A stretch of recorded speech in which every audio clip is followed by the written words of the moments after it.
Si Robles? Hindi rin nga kami makapaniwala, Chief. Gusto naman baka ni Garcia ito kagabi eh. Feel so betrayed! Ang bait-bait ko pa naman sa taong yun, saka ang humble-humble ko sa kanya. Tapos ginaganito niya tayo.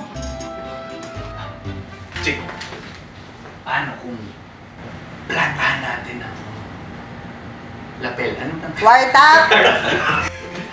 Gusto mo i-wartap natin yung bahay niya. Gusto mo i-wartap na?